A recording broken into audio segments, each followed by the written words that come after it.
And it's this controversial use of drones to target terrorists that has become the focus of a major UN investigation.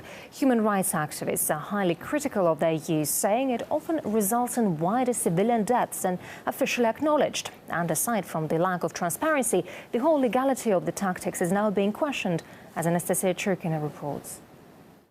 What we have going on is a group of top-notch international law specialists spearheaded by the UN Special Rapporteur on Human Rights and Counterterrorism, launching this investigation into the drone attacks carried out by the United States in recent years. They're going to be looking into the drone strikes taking place over Somalia, Yemen, Afghanistan, Pakistan, and the actions of Israel when it comes to the occupied territories. The group plans to look into from 20 to 30 specific strikes. One of the areas they're going to concentrate on are the so-called double tap strikes, where rescuers, for example, people running to save victims of a drone strike were attacked by a follow-up, or people going to funerals. This has been something that's been a big concern lately, with dozens of people dying in those incidents. So this is what they're going to look into. This is something that's going to last a while. They will look into the numbers of casualties, the identities of casualties, and really the legal liabilities that might follow. And this is something that we're not really expecting any kind of legal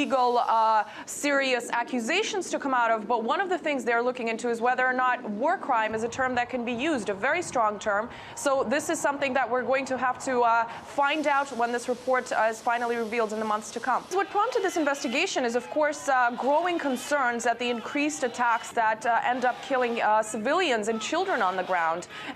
This is something that's been a big concern for years. This is something that's causing huge anti-American sentiment in places like Yemen specifically, where recently in the latest drone strike, 2 children were killed. And we saw a group of countries, Russia, China, and Pakistan, address the UN Human Rights Council and saying, look, we need to investigate this further. So this investigation is now being launched. And it's also, you know, the numbers really speaking for themselves. 178 children died just in Yemen in recent years, 891 civilians since the year 2004 just in Pakistan. So this is something that needs to be addressed. And the goal of this particular investigation is exactly that.